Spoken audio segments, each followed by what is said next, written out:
पर, सोमवार से शनिवार शाम 5 बजे सिर्फ दूरदर्शन किसान चैनल पर।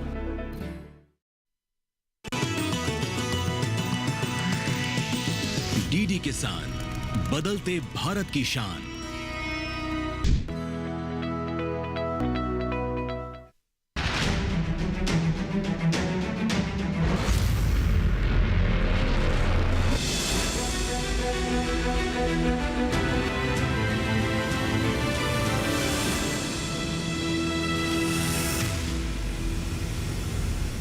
नमस्कार, आप सभी का स्वागत है। दूरदर्शन किसान पर आप देखना शुरू कर चुके हैं हमारा खास कार्यक्रम हेलो किसान, और मैं हूं आपके साथ पुलकित शुक्ला। हेलो किसान एक ऐसा कार्यक्रम है जिसके माध्यम से हम किसानों की खेती किसानी से जुड़ी हुई तमाम समस्याओं का समाधान करते हैं। आपके सवालों को लाइव इस कार्यक्रम में शामिल करते हैं और आपकी समस्या का समाधान लाइव स्टूडियो में मौजूद एक्सपर्ट द्वारा किया जाता है। किसान भाइयों की भूमिका इस कार्यक्रम में सबसे महत्वपूर्ण होती है, क्योंकि आपकी जानकारियों को विस्तार देते हैं, आपकी समस्याओं का समाधान करते हैं और आप लाइव जुड़ते हैं अपने सवालों के साथ कार्यक्रम हेलो किसान में। आज के हेलो किसान कार्यक्रम में हम कौन सा विषय लेकर आए हैं उस विषय को भी हम जानेंगे, और हर बार अलग अलग विषय हम लेकर आते हैं। तो सबसे पहले हमेशा की तरह सबसे पहले नज़र डालेंगे आज हम कि किस विषय पर हम चर्चा करेंगे और उन विषयों से जुड़कर आप अपने सवाल पूछ पाएंगे। तो आइए सबसे पहले नज़र डालते हैं आज के विषय पर। रबी फसलों के लिए मौसम आधारित कृषि सलाह कैसी रहनी चाहिए, क्या उचित कृषि कार्य हैं जो आपको करने चाहिए, और मौसम के निरंतर परिवर्तन के साथ साथ देखभाल के तौर तरीकों में क्या परिवर्तन आपको करने हैं। ये सारी चीज़ें बहुत महत्वपूर्ण है किसी भी फसल की अच्छी पैदावार के लिए, अच्छा उत्पादन लेने के लिए। आपके देखभाल का तौर तरीके बहुत महत्वपूर्ण होते हैं। तो जैसे कि मौसम बदल रहा है, आपके तौर तरीकों में बदलाव आना चाहिए, तभी आप अच्छी फसल ले पाएंगे। इस विषय से जुड़े कोई भी जानकारी आपको जाननी है, कोई सवाल आपके मन में हो, कोई संशय है, अपनी फसल को लेकर कोई जानकारी आपको चाहिए, तो आपको पता है क्या करना है। हेलो किसान में फ़ोन करना है। आप फ़ोन करने के लिए आपके पास एक टोल फ्री नंबर है आपकी स्क्रीन पर 1800-113060, 1800-113060। फ़ोन करते हमेशा की तरह किसान भाई चीज़ का ध्यान रखें कि आपके टेलीविज़न की आवाज़ कम हो, साथ ही साथ आपके फ़ोन में पर्याप्त नेटवर्क की व्यवस्था हो, ताकि एक बेहतर संवाद बना जा सके और आपकी समस्या का समाधान उचित तरीके से आप तक पहुंचाया जा सके। जिन किसान भाइयों का फ़ोन नहीं लग पाता उनके लिए दूसरा विकल्प है व्हाट्सअप का। आप व्हाट्सअप का भी इस्तेमाल कर सकते हैं। व्हाट्सअप का नंबर नोट कर सकते हैं, आपकी स्क्रीन पर हम आपको व्हाट्सअप नंबर दिखा रहे हैं 8800520717। व्हाट्सअप करते समय भी जब आप अपना सवाल हमें भेजें, तो जहां से आप अपना सवाल भेज रहे हैं उस जगह का नाम और अपना नाम सवाल के साथ लिखना बिल्कुल ना भूलें। इसके अलावा किसान भाई तीसरा विकल्प भी इस्तेमाल कर सकते हैं, वो है ईमेल आईडी का। आप ईमेल आईडी नोट कर लीजिए hellokisan2015@gmail.com। तो इन 3 माध्यमों का इस्तेमाल कीजिए। आपके मन में कोई भी सवाल है विषय से जुड़ा हुआ, तो आप सीधा हमसे जुड़ सकते हैं अपने सवालों के साथ। आपकी समस्या का समाधान हम करेंगे। अब वक्त हो गया उन एक्सपर्ट से मिलने का जो आपकी समस्याओं का करेंगे समाधान। तो आइए सीधा रुख करते हैं सबसे पहले डॉक्टर अनंता वशिष्ठ जी का। अनंता जी, आपका बहुत स्वागत है। आप प्रधान वैज्ञानिक हैं, कृषि भौतिकी संभाग, भारतीय कृषि अनुसंधान संस्थान, पूसा, नई दिल्ली से। इसके साथ ही हमारे साथ एक और खास मेहमान है डॉक्टर भोपाल सिंह तोमर। आपका भी बहुत स्वागत है सर। नमस्कार। आप पूर्व अध्यक्ष हैं, शाकीय विज्ञान संभाग, भारतीय कृषि अनुसंधान संस्थान, पूसा, नई दिल्ली से। चर्चा की शुरुआत डॉक्टर अनिता जी आपसे ही हम करते हैं। अगर हम बात करें रबी फसलों के लिए मौसम आधारित कृषि सलाह को लेकर, कृषि सलाह कितनी महत्वपूर्ण होती है किसी भी फसल को अच्छी पैदावार तक ले जाने के लिए? बीज बुआई से लेकर फसल की कटाई तक कृषि सलाह कितना बड़ा रोल प्ले करती है? जी, जैसे कि अभी आप देख ही रहे हैं कि रबी का मौसम है, और रबी का मौसम हमारा अक्टूबर से शुरू हो गया है। ये जो है आपका अप्रैल के द्वितीय सप्ताह तक जाएगा, और इसमें हमारी कई टाइप की फसलें होती हैं। उसमें जैसे आपके फील्ड क्रॉप जो हम कहते हैं, गेहूं है, सरसों है, चना है, मटर है। इसके अलावा सब्जी वर्गीय फसलें हैं। सब्जी वर्गीयों में भी जैसे आपका आलू लगेगा, आपका टमाटर है, बैंगन है, और भी गोभी वर्गीय सब्जियां हैं। तो इसमें जो है कृषि सलाह, विशेषकर मैं कहूँगी कि जो मौसम की सलाह है वो काफ़ी ज़रूरी होती है। जैसे आप देख रहे हैं कि आजकल मौसम में काफ़ी उतार चढ़ाव आ रहा है, और अभी आने वाले समय में भी अभी देखेंगे कि ठंड का प्रकोप बढ़ेगा। इसमें जैसे आपके पाला आ सकता है, या शीतलहर आएगी, या कोहरा आएगा। तो जितने भी ये जो मौसमी तत्व होते हैं, केवल तापमान ही नहीं, इसके अलावा और भी जो मौसमी तत्व होते हैं, इसमें जैसे वर्षा है, तापमान है, आर्द्रता है, जो हवा की जो आर्द्रता होती है। इसके अलावा अभी जैसे प्रकाशीय घंटे हम कहते हैं, या बादलों की जो स्थिति है, या आपकी हवा की गति है, हवा की दिशा है, ये सारे जो भी मौसमी तत्व होते हैं ये हमारी जो फसल है, जो हमारी खेतों में लगी हुई फसलें हैं उनको प्रभावित करती हैं। इसके अलावा जो वाष्पोत्सर्जन हम कहते हैं कि जो मृदा से जो जल वाष्प बन रहा है, मृदा की जो नमी क्षय हो रही है, उसमें भी ये मौसमी तत्वों का काफी प्रभाव रहता है, क्योंकि जो वाष्पोत्सर्जन होता है वो डिपेंड करता है आपका रेडिएशन, जो सोलर रेडिएशन आ रहा है, या हवा की गति तेज है, या आपकी हवा में आर्द्रता कैसी है, तो इन सब पे इसका असर पड़ता है। अब मैं ये कहूँगी कि जैसे कभी भी हम, जैसे अभी रबी की फसल है, कोई भी फसल की हम बुवाई कर रहे हैं, तो उसके लिए जो अंकुरण होता है उसके लिए एक उचित तापमान और उचित जो नमी है, मृदा में जो नमी है वो होनी चाहिए। और अगर आपका उचित तापमान और उचित नमी है तो आपका अंकुरण अच्छा होगा, और अगर ये सब चीजें नहीं है तो आपका जो है अंकुरण प्रभावित होगा, और अगर आपकी फसल शुरू में ही प्रभावित हो रही है तो आगे चल के भी इस पे असर पड़ेगा। तो और ये जो तापमान है और जो नमी है ये कहीं ना कहीं जो है आपके मौसमी तत्वों से ही प्रभावित हो रही है। इसके अलावा भी जैसे इसके विभिन्न चरण हैं, बुआई से लेकर उसके बाद जो वानस्पतिक चरण होता है, या पौधों में फल बनना है, फूल बनना है, या उसमें दाना बनना है, इन सब पे जो है कहीं ना कहीं जो है मौसम का ही प्रभाव पड़ता है। अभी जैसे आपके 10 दिसंबर या जनवरी में आपका पाला आएगा, शीतलहर आएगा, कोहरा आएगा, उसके बाद जैसे आपका फरवरी है, फरवरी में हम कहते हैं टर्मिनल हीट स्ट्रेस, एकदम से आपका जो है जो तापमान है उसमें बढ़ोतरी हो जाती है। और उस समय जैसे हमारी जो फसलें होती है, जैसे अगर गेहूं की मैं बात करूं तो गेहूं की फसल या तो आपके दाने बनने की अवस्था में रहती है, मिल्किंग या ग्रेन फिलिंग स्टेज जो हम कहते हैं उसमें होती है, तो उसमें जो है ये मौसम का काफी असर पड़ता है। तो अगर आपको मौसम के अनुसार खेती करनी है, मौसम आधारित जो कृषि सलाह जो हम देते हैं समय समय पे, उस सलाह से आप अपने फसलों में प्रबंधन कर लेते हैं, समय रहते उसमें उचित प्रबंधन उचित समय पे कर लेते हैं, तो आपकी जो फसल है उसको उचित वातावरण मिल जाता है, जिससे जो आपकी फसल है उसकी जो पैदावार है उसकी गुणवत्ता भी अच्छी होती है, उसका जो उपज है उसकी भी अच्छी होती है, और इससे जो आपका जो मार्केट प्राइस हम कहते हैं ना, अगर आपकी फसल की गुणवत्ता अच्छी है तो आपको मार्केट प्राइस भी अच्छा होगा, आपकी फसलों में नुकसान कम से कम होगा, इनपुट लागत आपकी कम लगेगी, तो आपको जो है किसान भाई बहनों को ज्यादा प्रॉफिट मिलेगा, ज्यादा। तो कुल मिलाकर ये तमाम कारक हैं जो फसल उत्पादन पर असर डालते हैं, और फसल आपकी आगे कैसे आपको उत्पादन देगी, इन तमाम बातों को अगर नज़रअंदाज कर दिया जाए तो कहीं ना कहीं किसान भाइयों को नुकसान का सामना करना पड़ता है। डॉक्टर तोमर जी, आपका रुख करते हैं। जैसे कि डॉक्टर अनिता वशिष्ठ जी ने कई कारक बताए, तापमान, आर्द्रता, वाष्पोत्सर्जन, ऐसे तमाम चीज़ें हैं जिसका असर फसल उत्पादन पर पड़ता है। नमी की बात कर लें, और भी कई चीज़ें होती हैं।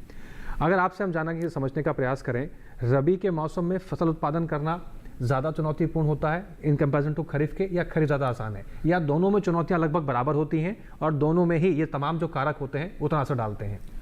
तुलनात्मक दृष्टिकोण से अगर हम देखते हैं कि रबी मौसम और खरीफ मौसम में कौन सा मौसम किसानों के लिए ज़्यादा बेहतर रहता है उत्पादन के दृष्टिकोण से, तो हमने देखा है कि अनुभवों के आधार पर रबी का मौसम खरीफ की अपेक्षा सुरक्षित मौसम माना जाता है, क्योंकि खरीफ के अंदर वर्षा ना होना, वर्षा की अधिक मात्रा होना, सूखा पड़ जाना, बाढ़ आ जाना, इस तरह की जो समस्याएं आती हैं, और सर्दी के मौसम में सर्दी की अधिक मात्रा होना, या सर्दी की वर्षा है उसकी निरंतरता कितनी है, या धुंध का आना, पाला गिरना, ये जो भौतिकी की अवस्थाएं हैं ये हमारी फसलों को कहीं ना कहीं किसी रूप में प्रभावित करती हैं। तो इन परिस्थितियों को देखते हुए किस प्रकार से हमारे किसान भाई अपनी फसलों का प्रबंध करें, उसमें सिंचाई की व्यवस्था करें, या अगर कीटनाशकों का इस्तेमाल करना है या परागण वाहकों को की गतिविधियों पे नियंत्रण रखना है, देखना है। जैसे सरसों में अभी पुष्पन की अवस्था होगी, तो ऐसे में अगर वातावरणीय परिस्थितियां गर्म हो जाएंगी या क्लाउडी हो जाएगी तो माहू आने की संभावना बढ़ जाती है, तो ऐसे में हमें उनके नियंत्रण के ऊपर ध्यान देने की आवश्यकता पड़ती है। और जहाँ तक बात है सब्जियों में, सब्जियाँ सर्दी के मौसम में बहुत अधिक मात्रा में उगाई जाती हैं और बहुत संख्या में भी ज़्यादा होती हैं, लेकिन अधिकतर सब्जी फसलों को ठंडा मौसम बेहतर रहता है। सर्दी के मौसम में अगर उसकी मात्रा बहुत अधिक कम हो जाती है, तापक्रम निम्न हो जाता है, तो मैं मटर की विशेष रूप से बात करूंगा जी कि उदाहरण के तौर पे, तो उसमें दाने बनने की प्रक्रिया प्रभावित होती है और फलियों का विकास कम होता है, पौधों की वृद्धि कम होती है। इसी प्रकार से जो हमारे टमाटर हैं, बैगन हैं, मिर्ची हैं, जब तापक्रम कम हो जाएगा जी। तो ऐसे में उनमें पुष्पन कम हो जाएगा, पुष्प आएगा तो फलन नहीं होगा, फल बन भी जाएंगे तो उनका विकास नहीं होगा।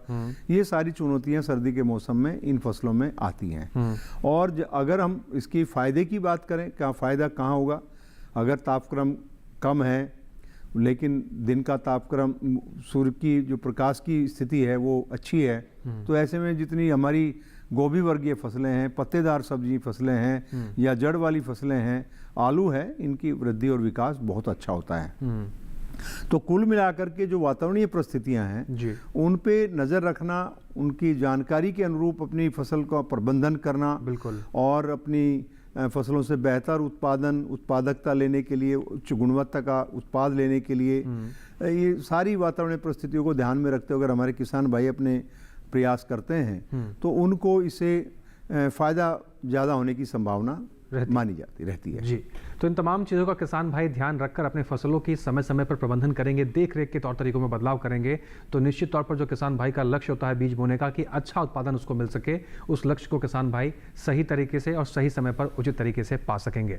कुछ और महत्वपूर्ण जानकारियाँ जानेंगे अपने एक्सपर्ट से और जानेंगे कि ज़मीनी स्तर पर किसान भाइयों को और क्या परिवर्तन करने चाहिए मौसम के आधार पर। इन तमाम चीज़ों पर और चर्चा करेंगे, लेकिन फिलहाल यहाँ रुकना होगा एक विशेष रिपोर्ट के लिए। इस विशेष जुड़ी एक रिपोर्ट पर आइए पहले नजर डाल लेते हैं।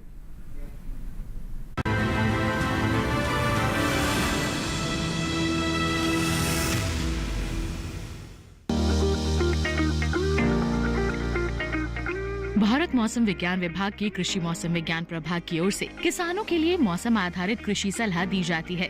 किसानों को मौसम के हिसाब से अपने कृषि कार्य करने में काफी मददगार साबित होती है।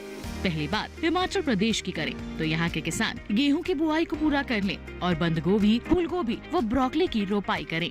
साथ ही यहाँ के किसान सरसों की बुआई को भी जारी रखें। उत्तराखंड के भाबर और तराई क्षेत्रों में तोरिया और सरसों में फूल आने से पहले हल्की सिंचाई करें। शिमला मिर्च की नर्सरी में बुआई करें। फूल गोभी में हल्की सिंचाई करें। सब्जी मटर की बुआई करें। मिजोरम में आलू की रोपाई जारी रखें। साथ ही यहाँ टमाटर, बैंगन, मिर्च और बंद गोभी की रोपाई भी किसान कर सकते हैं। पंजाब के ऊबड़ खाबड़ क्षेत्रों में गेहूं की बुआई को जारी रखें। सरसों की रोपाई करें। समय से बोई गई सरसों की फसल में जरूरत के हिसाब से सिंचाई करें। सरसों की बुआई के 3 सप्ताह बाद फसल की छटाई करें। प्याज, मूली, गाजर, धनिया और पालक की नर्सरी लगाएं। पंजाब के मध्य मैदानी इलाकों में सिंचित अवस्था में देर से बोई जाने वाली गेहूं की बुआई करें। वहीं हरियाणा के पश्चिमी इलाकों में तापमान के अनुकूल रहने के चलते सिंचित अवस्था में गेहूं की बुआई जारी रखें। मौसम के शुष्क रहने की संभावना के चलते गेहूं के बोए जाने के 21 दिनों बाद गेहूं की फसल में पहली सिंचाई करें। जौ की बुआई यहाँ के किसान कर सकते हैं। सरसों की समय से बोई गई फसल में खरपतवार नियंत्रण करें। जिन किसानों ने सब्जियों की खेती कर रखी है वो उसमें जरूरत के हिसाब से सिंचाई करें। राजस्थान के अर्ध शुष्क दक्षिणी मैदानी इलाकों और अरावली के पहाड़ी इलाकों में गेहूं और जौ की बुआई को पूरा कर लें। पूर्वी उत्तर प्रदेश में राई और सरसों की बुआई की तैयारी करें। वहीं पश्चिमी उत्तर प्रदेश में गेहूं में पहली सिंचाई करें। मध्य प्रदेश में टमाटर, भिंडी, मिर्च, बैंगन और शिमला मिर्च की तुड़ाई कर लें। पश्चिम बंगाल में रबी की मक्का, सरसों, सूरजमुखी, मसूर, चना और तिल की बुआई को जारी रखें। ओडिशा में रबी फसलों और सब्जियों की बुआई और नर्सरी तैयार करने का काम पूरा कर लें। विदर्भ में गेहूं, चना, अलसी, सूरजमुखी और सरसों में ठंड से होने वाले नुकसान को कम करने के लिए शाम के समय हल्की सिंचाई करें। वहीं मराठवाड़ा में गन्ना, हल्दी, अदरक, गेहूं, मक्का, प्याज, अनार, आम, अंगूर और सब्जियों वाली फसल में ठंड से होने वाले नुकसान को कम करने के लिए शाम के समय हल्की सिंचाई करें। कर्नाटक के पूर्वी शुष्क हिस्सों में रागी और मक्का की कटाई कर लें और मूंगफली की खुदाई कर लें।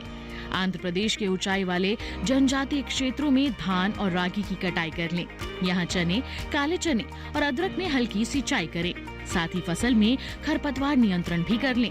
इस तरह आप अगर अपने इलाके के मौसम को ध्यान में रखते हुए फसलों में समसामयिक कार्य करेंगे तो अच्छी पैदावार ले पाएंगे।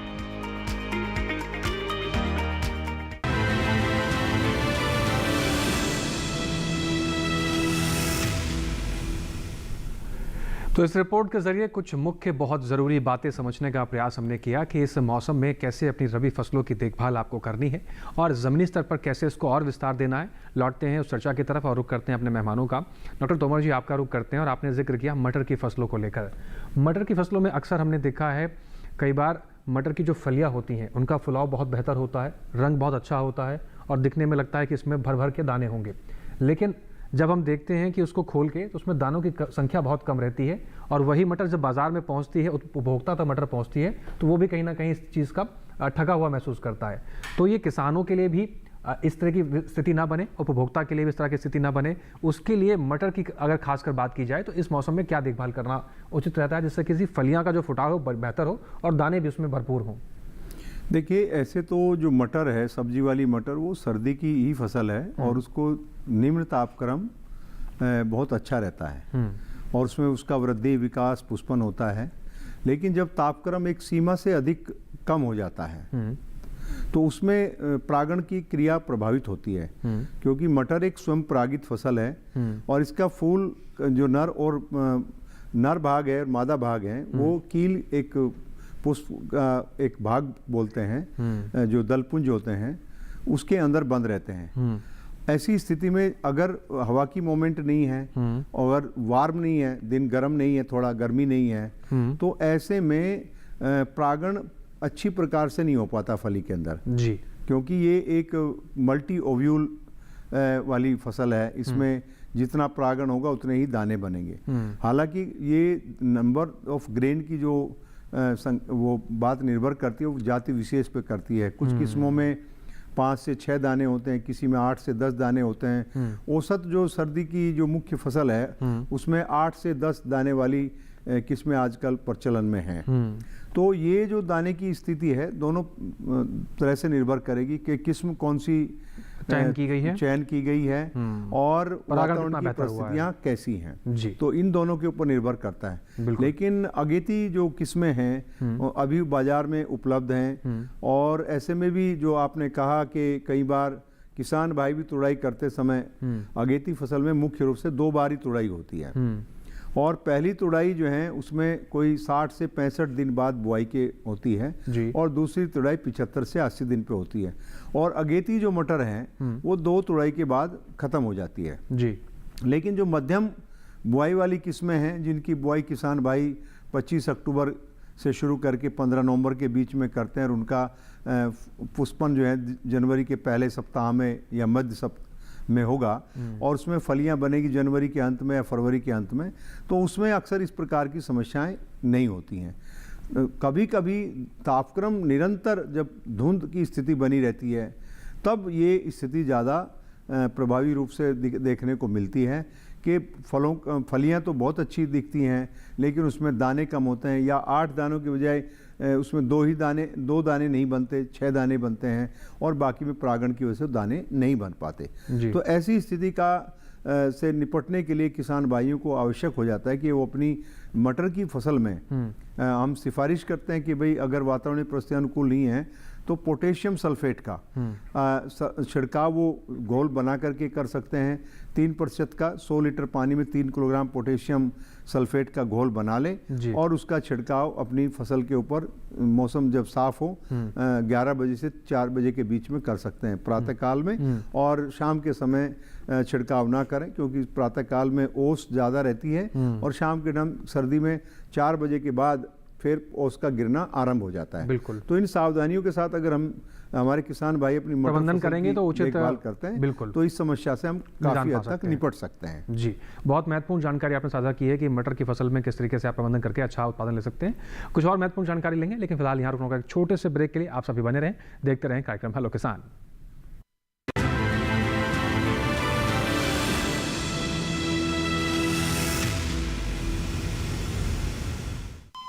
अरे सुन तो। मुझे क्या सुनाना चाहते हो? जो सुनाओ मेरी सौतन को। किसको? अरे वही तुम्हारा मोबाइल फोन जिससे सुबह शाम दिन रात चिपके रहते थे और कहते थे किसान कॉल सेंटर से बातें हो रही हैं। अच्छा ये बात है। हाँ क्यों, क्या हुआ? अब बात नहीं होती क्या? अब तो झट से बात हो जाती है। ऐसा क्या? हाँ, अब तो ज्यादा लाइनें और खास तकनीक के कारण खेती के माहिरों से तुरंत बात हो जाती है और अगर कभी लाइन व्यस्त हो तो अपनी समस्या फोन पर रिकॉर्ड करा दो, वहाँ से फोन आ जाता है और समस्या की हल का मैसेज भी आ जाता है। ये देखो आ गया। अरे वाह, इसका मतलब इंतजार की घड़ी अब खत्म। हाँ, तभी मैं सोचूं कि आजकल मुझ पर इतना प्यार क्यों आ रहा है। कृषि संबंधी समस्याओं का अपनी भाषा में तुरंत हल पाने के लिए पूरे भारत में किसी भी फोन से हेल्पलाइन नंबर पर संपर्क करें। किसानों का दोस्त किसान कॉल सेंटर।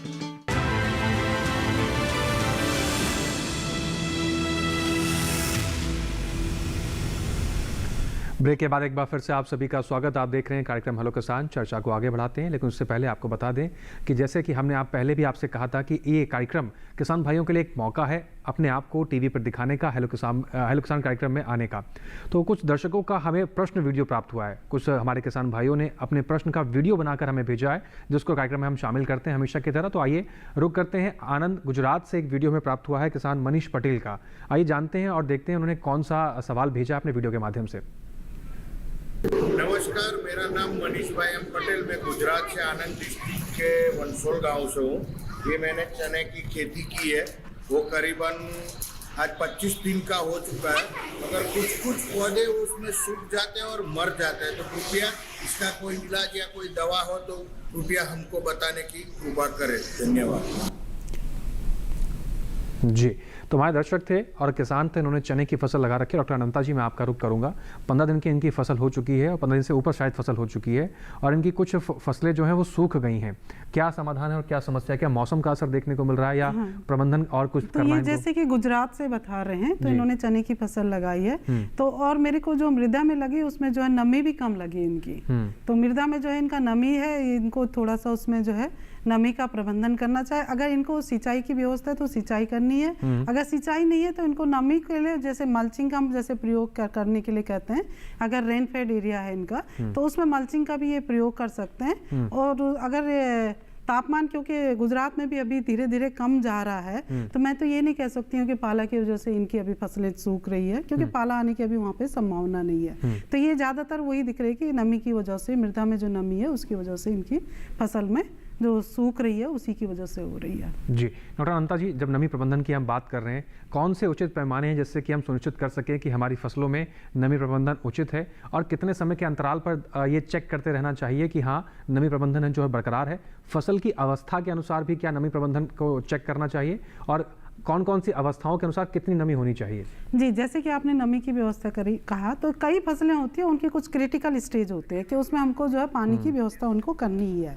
जैसे गेहूं की बात है, तो गेहूं की जैसे अभी आपकी CRI स्टेज आ रही है, तो जब भी आपने बुआई की है उसके 21 से 25 दिन के बीच में हम कहते हैं कि उसके जो है CRI स्टेज आ रहे हैं तो उसमें पानी देना है। ऐसे जो और भी स्टेजों में उनको देना है। दूसरा, जैसे आप कह रहे कि अगर रेन फेड है आपकी, तो उसमें हम कहते हैं कि एक सेंसर बेस्ड हम कहते हैं कि उसके आधार से भी हम इसमें सिंचाई का देख सकते हैं कि उसमें कितनी मृदा में कमी हो रही है। तो उसमें हम जैसे सेंसर बेस है या हम ET बेस भी इसमें इरिगेशन सैडलिंग कहते हैं, जैसे वाष्पोत्सर्जन कितना हो रहा है मृदा में, तो हर दिन का हम उसमें वाष्पोत्सर्जन को क्यूमुलेट कर लेते हैं, उसको सम कर लेते हैं, इकट्ठा कर लेते हैं, और उस फसल में हम ये आधारित करते हैं कि इस फसल में मृदा का इतना क्षय हो गया, अब इसमें पानी की जरूरत है। तो हर फसल के लिए पानी की अलग अलग आवश्यकता होती है, चाहे वो जैसे आपकी दलहनी फसलें हैं या तिलहनी फसलें हैं, उसमें पानी की कम आवश्यकता होती है। आपकी जैसे सब्जी वर्गीय फसलें होती हैं, तो उसमें अगर मृदा में एकदम से आपकी नमी कम हो गई तो वो फसलों पर उनका प्रभाव जल्दी पड़ जाता है, वो जल्दी से आपकी खराब हो सकती है। तो उसमें हमको ये जो नमी का है वो मौसम आधारित, जैसे मैं कह रही हूँ कि सेंसर बेस भी हम उसको कह सकते हैं। हम सेंसर के आधार पे हम कर सकते हैं, या इवेपोर ट्रांसपिरेशन कहते हैं, ET बेस्ड हम कहते हैं इरिगेशन सैडलिंग, वो हम इसमें फसलों में कर सकते हैं। इसके अलावा जैसे आपने कहा कि अगर जैसे रेन फेड जगह है जहाँ वर्षा पे ही आधारित है, तो वहाँ पे हम पहले से ही उसमें प्रबंधन कर सकते हैं कि अगर हमको अभी रबी की फसलें लगानी है तो जो खरीफ में हमारी जो वर्षा हुई है उसका जो मृदा में हम संचय करना है, हमें उसमें जो है मल्चिंग का ज़्यादा से ज़्यादा प्रयोग करना है। मल्चिंग के प्रयोग से ये होता है कि आपका जो जमीन से वाष्पोत्सर्जन हो रहा है मृदा का, वो कम से कम होता है। डॉक्टर अनंता जी, मैं आपको रोकना चाहूंगा, दर्शक हैं फोन लाइन के जरिए जुड़े हुए हैं, पहले उनका सवाल लेता हूं फिर लौटूंगा आपके पास। कन्हैयालाल प्रजापति हैं उज्जैन मध्य प्रदेश से। कन्हैया जी, आपका स्वागत है, सवाल पूछिए। कन्हैया जी, क्या आप हमें सुन पा रहे हैं? कन्हैयालाल जी, क्या आप हमें सुन पा रहे हैं? हाँ जी, नमस्कार। नमस्कार जी, सवाल पूछिए। हाँ, मैं बालोदा जी, सवाल पूछिए। ये गेहूं की फसल अंदर मतलब है और इस फसल के अंदर बिना पानी की फेंका जाता है और माहो का प्रकोप भी है, तो इसलिए क्या और फसल ठीक। जी, जितना आपके सवाल को हम समझ पाए, गेहूं की फसल आपकी लगी हुई है और आप उसमें सिंचाई प्रबंधन करना चाहते हैं, किस प्रकार से करें ये जानकारी चाहते हैं। डॉक्टर तोमर जी, आपका रुख करेंगे। और उज्जैन मध्य प्रदेश में हमारे दर्शक ने गेहूं की फसल लगा रखी है, जल प्रबंधन सिंचाई प्रबंधन किस प्रकार से उचित रहता है? कन्हैयालाल जी, हम आपको ये बताना चाहेंगे कि गेहूं सर्दी के मौसम की फसल है और इसमें कम से कम 3 पानी और अधिकतम 5 पानी की आवश्यकता होती है। उज्जैन जैसा मुझे क्षेत्र विशेष की जानकारी है, यहाँ पे सतही सिंचाई की व्यवस्था किसान भाई करते हैं और पानी की गुणवत्ता अच्छी है। तो गेहूं में जो क्रिटिकल स्थिति होती है, सीआर जो अनंता जी ने अभी शब्द का इस्तेमाल किया था, क्रिटिकल स्टेज, वो 21 से 25 दिन बाद आती है। अगर आप प्लेवा करके गेहूं की बुआई करते हैं तो पहला पानी उसमें 21 से 25 दिन के बाद देने की आवश्यकता है। और अगर रेन फेड है, वर्षा आधारित खेत है, कई किसान ऐसे भी हैं जिनके पास सिंचाई के साधन नहीं है, वो गेहूं की बुआई करते हैं, उसमें थोड़ी जल्दी करते हैं, तो उसमें हमें वर्षा के पानी को जो संरक्षण की बात अनंता जी ने कही, उसको जुताई करके, उसको प्रेस करके, उसमें रोलर चला के या मल्चिंग करके उस नमी को कंजर्व करते हैं और उस नमी पे बुआई करते हैं ताकि बीज का जमाव अच्छा हो जाए। और जब जमाव अच्छा होता है तो पौधा एक वानस्पतिक अवस्था को प्राप्त कर लेता है, धीरे धीरे वो अपने उड़ने वाले पानी को भी कम कर देता है। तो ये व्यवस्था हम देखते हैं। तो दूसरा जो पानी है किसान भाई, पहला देना है 21 से 25 दिन के बाद और दूसरा पानी देना है 40 से 45 दिन के बाद, जब कल्ले फूटने की अवस्था में रहता है। यहाँ पे फिर बढ़वार आती है। तीसरा पानी हम कहते हैं भाई पुष्पन की अवस्था पे देना है। तो पौधे की ये 3 क्रिटिकल अवस्था होती है धान के गेहूं के अंदर, जिनमें किसान को पानी की सिंचाई की व्यवस्था का प्रबंधन करना पड़ता है। पहला 21 से 25 दिन बाद, दूसरा जब ब्यात की स्थिति में होता है, और तीसरा जो पुष्पन की अवस्था में होता है। और अगर चौथा पानी भी किसान देता है तब उसमें जब बाली में दाने बनते हैं उस अवस्था में भी पानी देता है, तो उससे दानों का विकास अच्छा होता है, दानों का आकार बढ़िया होता है। तो ये कम से कम 3 और अधिक से अधिक 5 सिंचाई की गेहूं में आवश्यकता सामान्यतः देखने को पड़ आती है। जी, तो इस 3 चरणों के आधार पर आप अपने गेहूं में फसल जल प्रबंधन कर सकते हैं, सिंचाई प्रबंधन कर सकते हैं, जिससे कि आपकी फसल उचित आपको उपज देने में सक्षम रहेगी। फिलहाल एक दर्शक है, उनका रुख कर लेते हैं। विपिन है सागर मध्य प्रदेश से। विपिन जी का रुख करते हैं। विपिन जी, आपका स्वागत है कार्यक्रम में, सवाल पूछिए। जी नमस्कार सर। नमस्कार जी। सर मेरे 2 सवाल है। पहला हम ये जानना चाहते हैं कृषि सलाह के बारे में जी, कि जो बुजुर्ग लोग होते हैं या फिर जो जिनके पास कृषि का बहुत ज्यादा अनुभव या तजुर्बा होता है, और दूसरी तरफ एक वैज्ञानिक सलाह भी होती है, तो जो युवा किसान हैं दोनों के बीच में कैसे सामंजस्य बनाए कि जो बुजुर्ग है उनकी भी माने और जो वैज्ञानिकों की सलाह है उसे भी फॉलो करते रहें। तो जो युवा किसान है वो कैसे सामंजस्य बना के रखें इसके बीच में। और दूसरा सवाल सर ये था कि जैसे रबी की फसलें हैं अभी फिलहाल में, तो वो कौन कौन सी गलतियां हैं जो किसान आमतौर पर कर देते हैं और बार बार डॉक्टर लोग सलाह देते हैं लेकिन किसान नहीं मानते हैं, तो रबी की फसलों में ऐसी कौन कौन सी विशेष बातों का ध्यान रख सकते हैं? दूसरा सवाल आपका एक बार फिर से दोहराएंगे, रबी फसलों में क्या जानना चाहते हैं आप?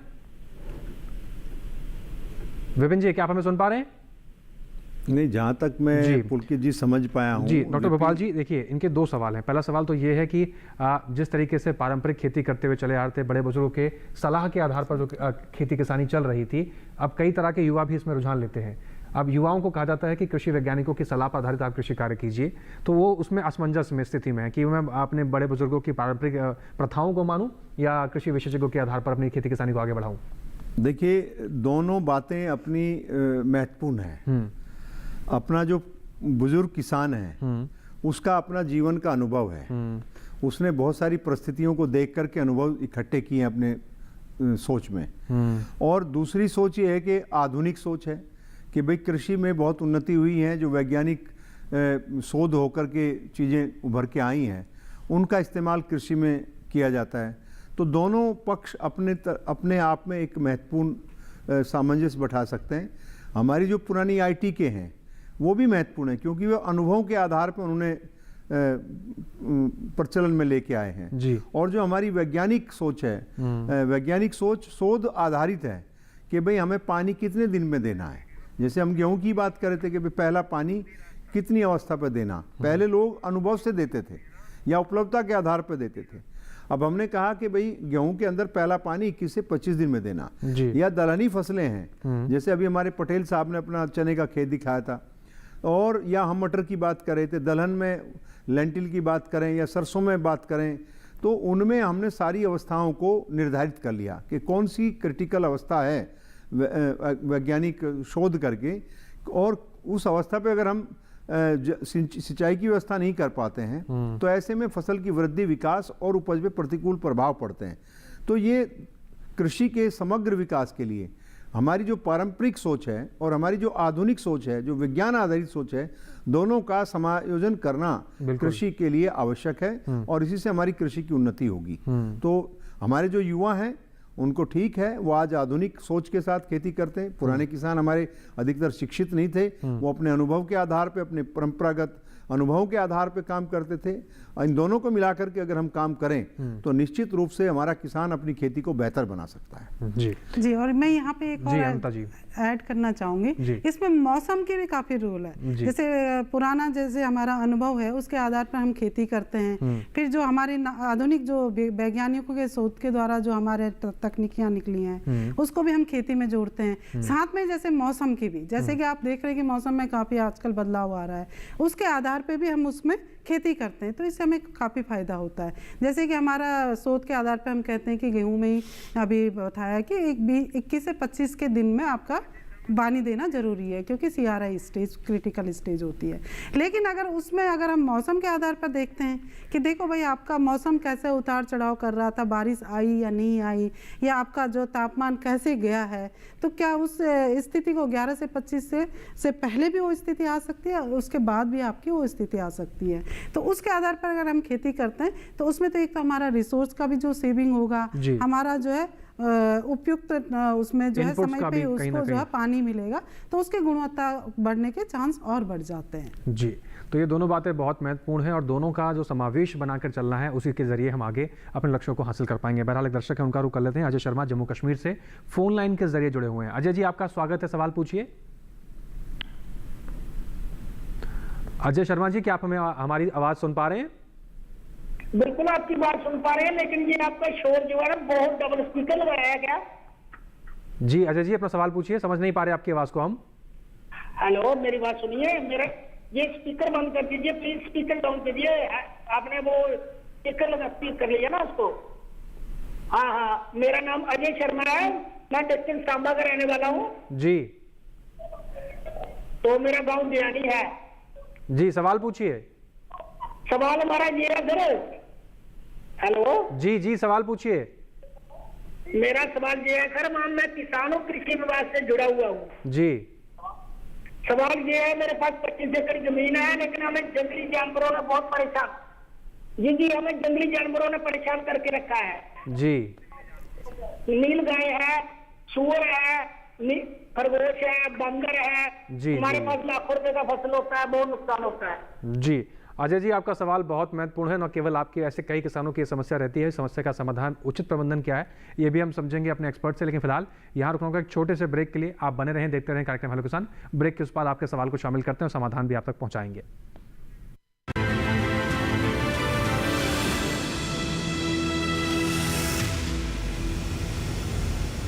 डीडी किसान ने कर ली है तैयारी, यहां मिलेगी पशुपालन की हर एक जानकारी, घर आंगन से लेकर व्यावसायिक फार्म तक, मुर्गी पालन से लेकर रेगिस्तान के जहाज तक। बीमारियों से पशुपालक बिल्कुल ना हो परेशान, विशेषज्ञ करेंगे आपकी समस्या का समाधान। देखिए अपना पशु चिकित्सक हर रविवार शाम 6:30 बजे दूरदर्शन किसान पर।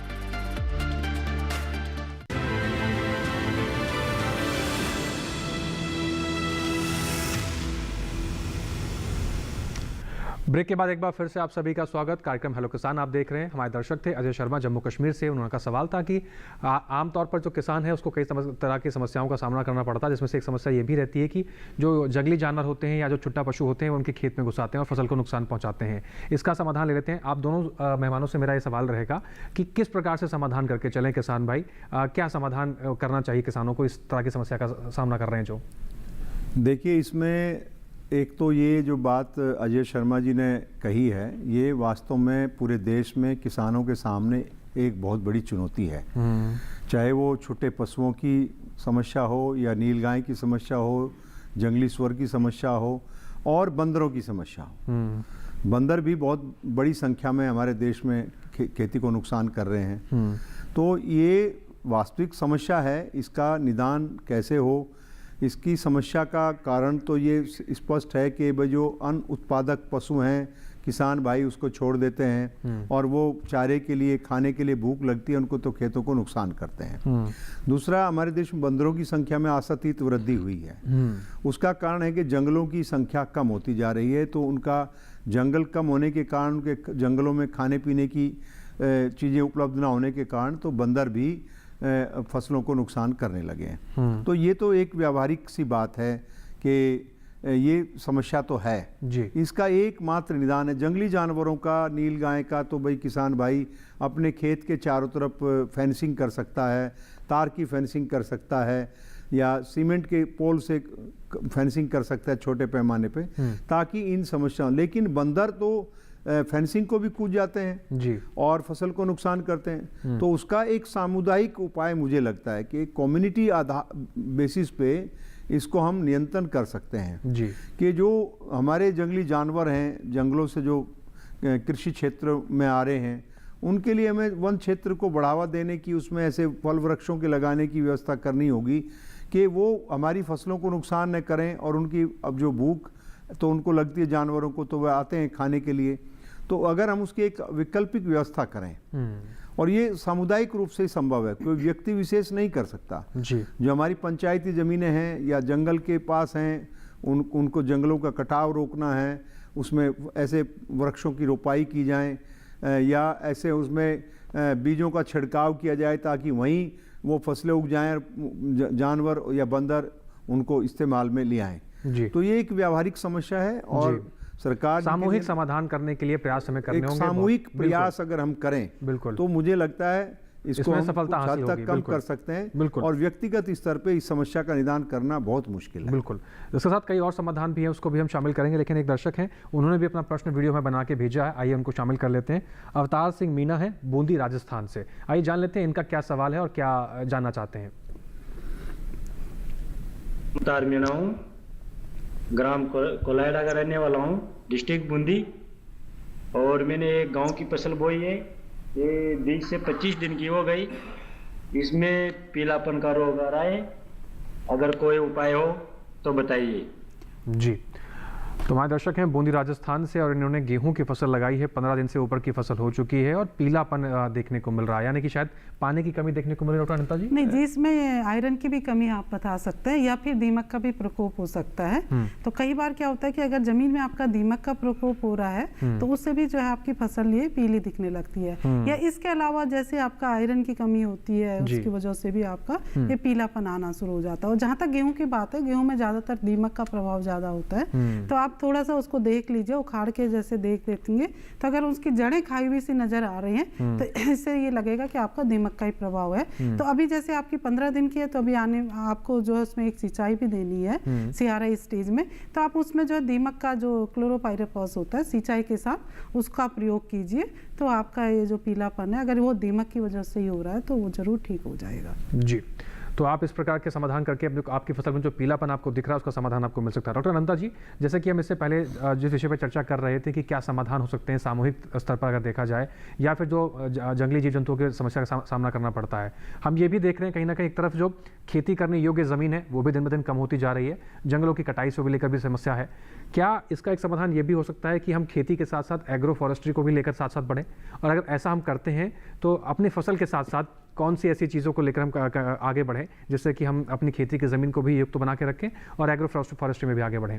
जी, जैसे कि एग्रो फॉरेस्ट्री में हम क्या कहते हैं कि जो मुख्य फसल है और उसके साथ साथ हम फॉरेस्ट वाली जो फसलें हैं जिसको कि आगे जाके हम फर्नीचर के रूप में भी प्रयोग कर सकते हैं उसको लगाते हैं। और जैसे आने वाला समय अभी मैं कह रही हूँ कि अभी ठंड ज़्यादा बढ़ेगी, दिसंबर और जनवरी के महीने में शीतलहर का प्रकोप होता है, तो इसमें ये काफ़ी फायदा होती है। जैसे आपने कोई मुख्य फसल ही लगाई है, कोई भी फसल में दूंगी कि सब्जी वर्गीय है या कोई भी दलहनी फसल है या तिलहनी फसल है, उसके चारों ओर आप जो है बाउंड्री वॉल में कोई वृक्ष लगा लेते हैं, या तो फल वृक्ष कहें या मैं कहूँगी जो लकड़ी के यूज में फर्नीचर के रूप में आप उसका प्रयोग कर सकते हैं, तो वो पेड़ आप उसको लगा लेते हैं। तो इससे आपका फायदा होता है कि एक तो जो शीतलहर आ रही है उसका जो वो एज ए विंड ब्रेक, वायु अवरोधक का भी उसका काम कर सकती हैं। और आपको खेतों में जो ठंडी हवा है उसको तो रोक दिया, तो आपका जो तापमान है वो बढ़ेगा, बाहर के तापमान से 1-2 डिग्री उसमें आपका ज़्यादा रहेगा जो मुख्य क्रॉप है, तो मुख्य क्रॉप में आपको शीतलहर से उसका बचाव हो जाएगा। और दूसरा जब वो बड़े हो जाएंगे तो उसको आप उससे एक अतिरिक्त आय भी आप प्राप्त कर सकते हैं, तो ये आपके इसमें फ़ायदा हो जाता है एग्रो फॉरेस्ट्री करने से। जी, एक दर्शक है उनका रुख कर लेते हैं। संदीप हैं भदोही उत्तर प्रदेश से। संदीप जी आपका स्वागत है, सवाल पूछिए। हेलो जी संदीप जी सवाल पूछिए। सर मेरा सवाल ये है सर कि ये अभी जो गेहूं का चल रहा है सर, इसमें कितने सिंचाई का जरूरत पड़ता है? और दूसरा सर ये जो एप्रोप्रिएट हो सर सही हो हमारे लिए। और दूसरा क्वेश्चन ये है हमारा सर, खरपतवार तो इसमें उगाते हैं, उसके नियंत्रण के लिए कोई कीटनाशक यूज करे या सर इसको निराई गुड़ाई करे, है ये मैं पूछना चाह रहा था सर। जी पता जी संदीप जी, जितना आपके सवाल को समझ पाए, आप कुल मिलाकर गेहूं की फसल का उचित प्रबंधन, उचित देखभाल की कौन कौन सी ऐसी क्रियाएं हैं जिनको आप समझना चाहते हैं और खरपतवार प्रबंधन को लेकर समझना चाहते हैं? डॉक्टर तोमर जी। देखिए, गेहूं में पहला तो पानी हम बार बार अलग अलग प्रश्नों के उत्तर में यही बताने का प्रयास कर रहे हैं कि पहली सिंचाई की व्यवस्था 21 से 25 दिन पे करनी चाहिए। ये एक आदर्श अवस्था है, इस पे आगे बहुत ज़्यादा चर्चा करने की आवश्यकता नहीं। हमारे किसान भाइयों को इस को समझना होगा, बुआई के 21 से 25 दिन के बाद पहला पानी लगाना है। दूसरा है कि अगर आपको खरपतवार नियंत्रण करना है, जैसे गेहूं में 2 प्रकार के खरपतवार आते हैं, चौड़ी पत्ती वाले आते हैं और पतली पत्ती वाले नैरो लीफ के जो वीड्स आते हैं। दोनों के खरपतवार नियंत्रण के तरीके अलग अलग हैं। सामान्यतः देखा जाता है कि चौड़ी पत्ती वाले खरपतवारों की संख्या गेहूं में कम होती है। जी। अगर किसान भाई खेत की बुआई से पहले प्लेवा करता है और उसकी बढ़िया से जुताई करता है और आसपास में अपने खरपतवारों को उगने भी नहीं देता, क्योंकि खरपतवार एक ऐसी समस्या है जो किसान हर साल निकालता है लेकिन उनकी संख्या कम नहीं होती। निरंतर किसान को उनकी निराई गुड़ाई पे खर्च करना पड़ता है और उससे दवाइयों का इस्तेमाल करता है, उसकी लागत बढ़ती है, ज़मीन की गुणवत्ता प्रभावित होती है, ज़मीन के सूक्ष्मजीवी प्रभावित होते हैं। तो मैं ये समझता हूँ कि किसानों को यहाँ भी एक सामूहिक प्रयास करने की आवश्यकता है। खेती आज अकेले किसान की खेती नहीं रह गई है जी, ये सामूहिक खेती होगी। अगर आपका खेत तो साफ स्वच्छ है, आपके आसपास में खरपतवार उगे हुए हैं, बिल्कुल, तो जब वो बीज बनते हैं तो वो हवा में बह करके, पानी के साथ बह करके जिस किसान ने अपने खेत को साफ स्वच्छ रखा है उसके खेत में भी आ जाते हैं। बिल्कुल। तो मेरा ही मानना है कि सामुदायिक रूप से खेतों की मेड़ों पे, नालियों पे, रास्तों में पार्थेनियम, भांग या दूसरे खरपतवार उनको उगने नहीं देना चाहिए। अगर हमारे किसान भाई 1 साल, 2 साल, 3 साल ये प्रयास सामूहिक रूप से करते हैं, गर्मी में, सर्दी में, बारिश में, तो निश्चित रूप से खरपतवारों की संख्या को कम किया जा सकता है। तो मेरा दृढ़ विश्वास है, हमने अपने संस्थान में कई फसलों में इन वीडों की संख्या को लगभग समाप्त कर दिया जी। तो अगर किसान भाई ये करें तो ये संभव है। और नहीं तो खरपतवार नाशी है, चौड़ी पत्ती वाला है तो उसके लिए 2,4-D का इस्तेमाल कर सकते हैं। अगर गेहूं का मामा है, गुल्ली डंडा बोलते हैं जिसको, उसके लिए भी बहुत सारे खरपतवार नाशी आजकल बाजार में उपलब्ध हैं। और जो गेहूं के मामा के लिए अधिकतम जो आपको छिड़काव करना है वो 35 से 38 दिन के अंदर पहला छिड़काव कर देना चाहिए, ताकि बाद में फसल के ऊपर कोई किसी प्रकार का नुकसान ना हो। तो आप उसकी मात्रा, घोल और स्थानीय रूप से उपलब्ध, जो व्यावहारिक रूप से उपलब्ध हैं, जिनकी गारंटी हो कि वो नकली नहीं है, स्प्यूरियस नहीं है, उसको छिड़काव में ला सकते हैं। और उसकी मैं किसान भाइयों को और भी एक सलाह देना चाहूँगा, जब आप खरपतवारनाशी खरीदें तो निश्चित रूप से उसकी रसीद जरूर लें जी। अगर आप रसीद लेते हैं और या उसे आग्रह करते हैं रसीद देने का, तो बेचने वाला भी आपके साथ धोखा नहीं कर सकता। और साथ ही साथ प्रमाणित संस्थानों से आप इन चीज़ों को खरीदे तो ज़्यादा बेहतर आपको लाभ मिलेगा। एक दर्शक है, उनका रुख कर लेते हैं। ब्रह्मदीन प्रयागराज उत्तर प्रदेश से हैं। ब्रह्मदीन जी, आपका स्वागत है, सवाल पूछिए। हेलो जी, सवाल पूछिए, स्वागत है आपका कार्यक्रम में।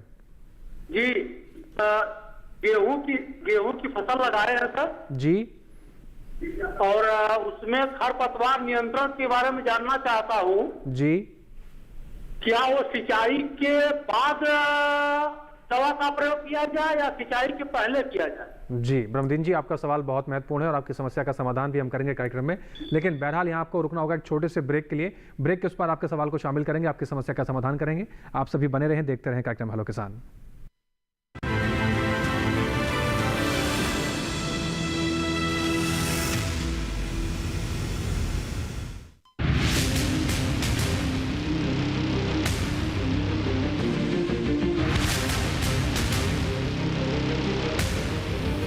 जब तपती है धरती, सूरज उगलता है आग, ठंड में जब सर्दी जमा देती सबके हाल, सब छुप जाते अपने अपने घरों में, तब बाहर निकलता सिर्फ एक इंसान, भरने के लिए हम सबका पेट, खून को पसीने की तरह देता बहा, थक जाता, झुलस जाता, हो जाता बीमार, तब उसकी सेहत का ध्यान रखता सिर्फ डीडी किसान।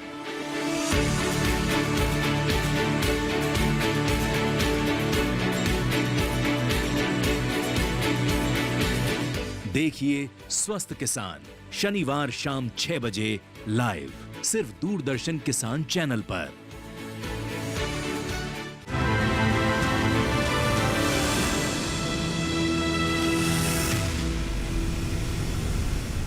ब्रेक के बाद एक बार फिर से आप सभी का स्वागत है। आप देख रहे हैं कार्यक्रम हेलो किसान। ब्रेक से पहले हमारे दर्शक थे ब्रह्मदीन, उनका सवाल था, उनके सवाल को लेने के लिए रुक करते हैं डॉक्टर अनिता जी। डॉक्टर अनिता जी, क्या कैसे समाधान करना चाहिए? सिंचाई के बाद वो कैसे दवाइयों का छिड़काव करें या उससे पहले करें?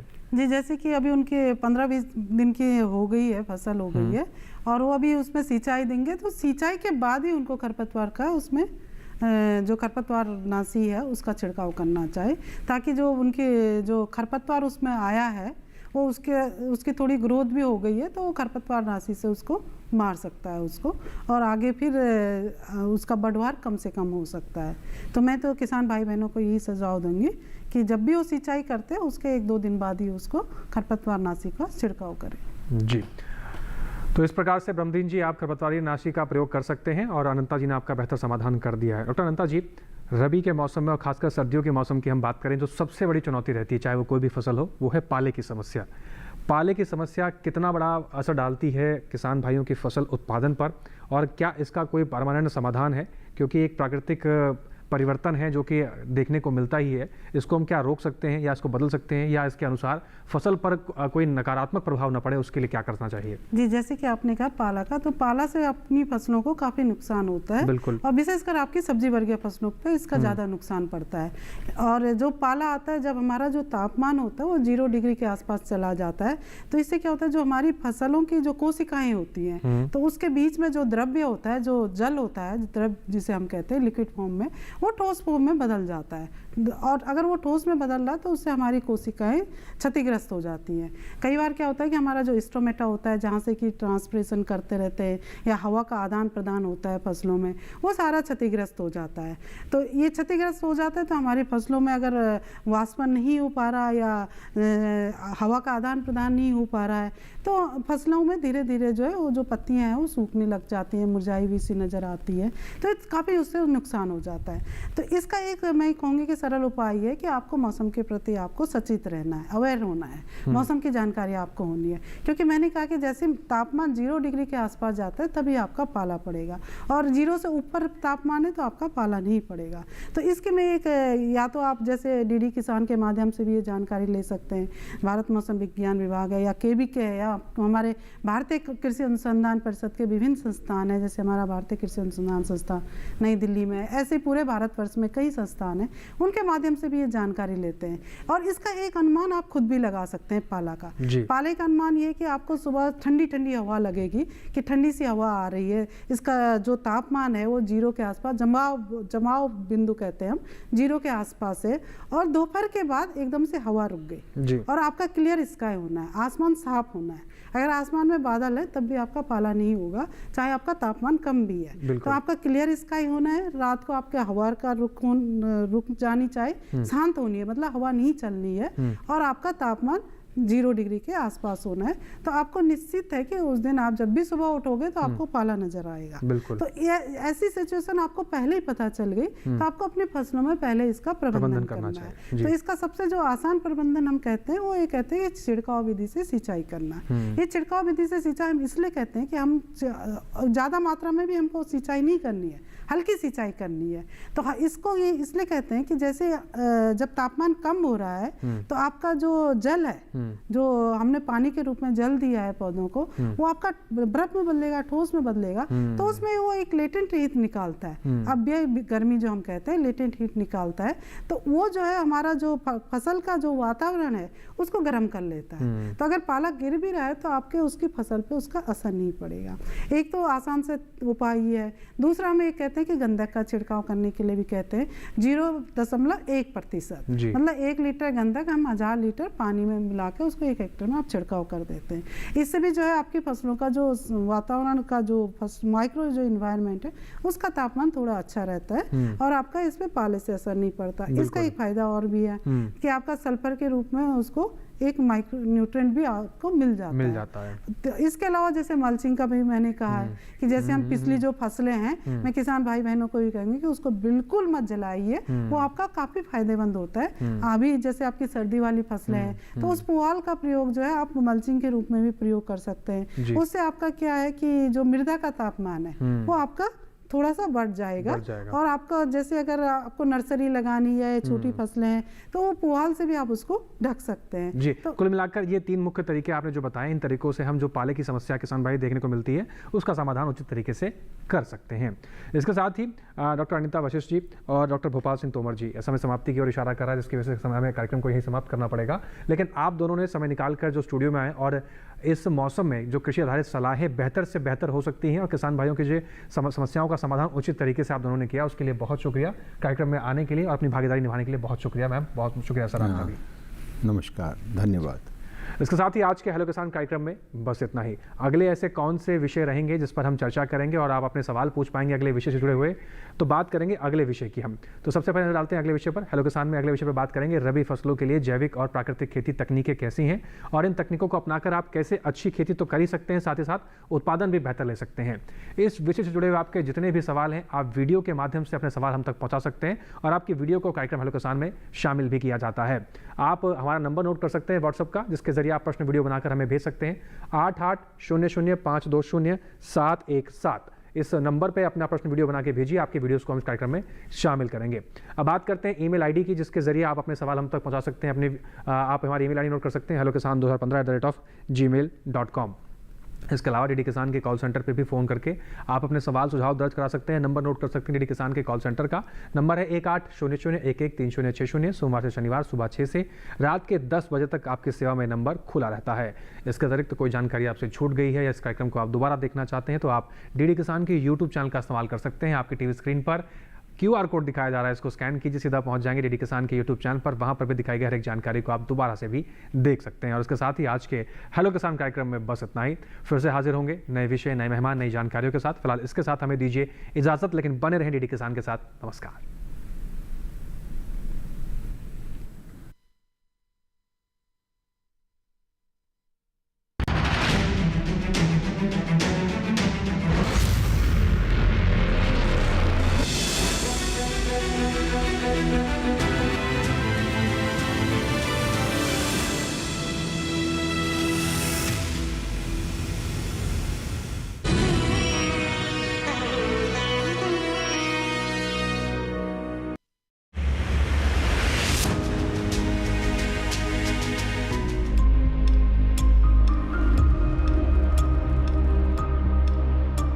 सर्दियों में दिल्ली और इसके आसपास के शहरों का AQI यानी वायु गुणवत्ता सूचकांक 400 पार कर जाता है।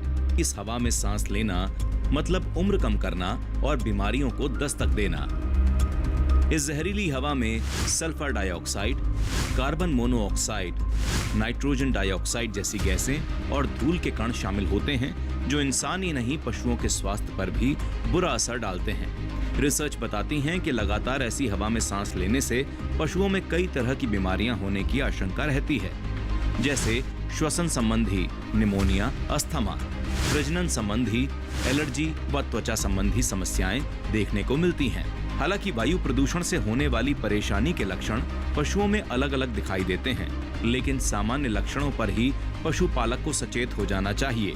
ये लक्षण इस प्रकार हैं: सांस लेने में परेशानी होना, सांस लेते समय घरघराहट की आवाजें आना, निमोनिया के लक्षण दिखाई देना, जांच में फेफड़ों में सूजन पाया जाना, आंखें लाल हो जाना, आंखों से लगातार पानी गिरना, आहार में कमी हो जाना, उत्पादन कम हो जाना। इस स्थिति में पशुपालक को सबसे पहले पशु चिकित्सक से संपर्क करना चाहिए और उनकी सलाह पर ही उपचार करना चाहिए। साथ ही कुछ जरूरी उपाय भी करें, जैसे पशु को पीने के लिए गुनगुना पानी ही दें, सुबह प्रदूषण कम होने पर ही बाहर निकालें, पशु को पर्याप्त धूप लेने दें, आहार में बिनौला, खल और गुड़ जरूर दें। इस तरह से जरूरी बातों को पालन करें जिससे पशु को सुरक्षा दी जा सके और अच्छे उत्पादन के साथ मुनाफा प्राप्त किया जा सके।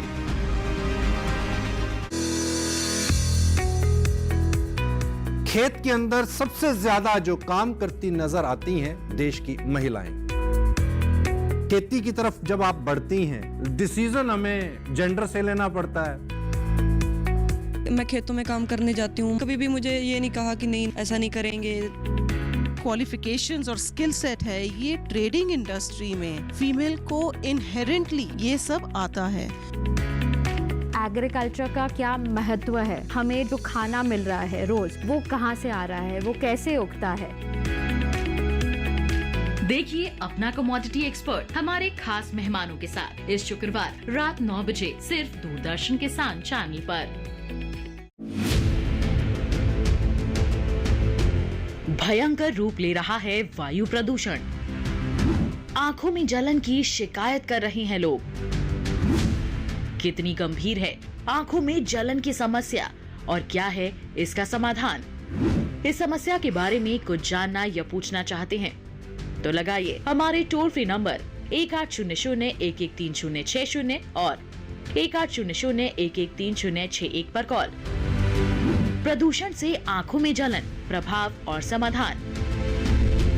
इस शनिवार स्वस्थ किसान लाइव शाम 6 से 7 बजे केवल दूरदर्शन किसान पर।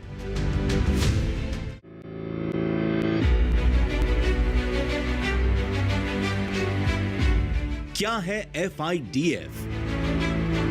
कैसे मिलेगा मत्स्य उत्पादकों को लाभ?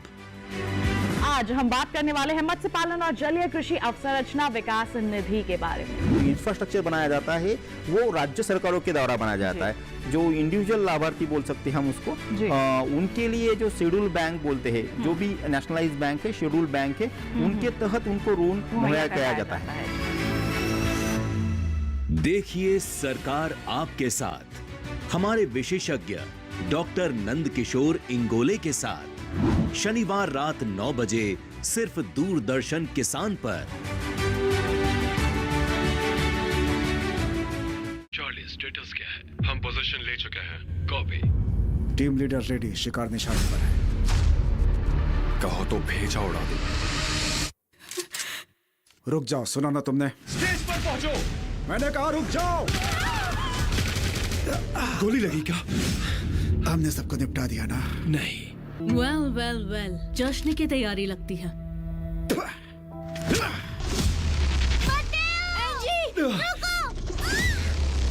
चलो यहाँ से कार में बैठो। मुझे ले गए। मैंने कहा था मुझे थोड़ा वक्त चाहिए। किसी को नहीं छोड़े।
डीडी किसान, बदलते भारत की शान।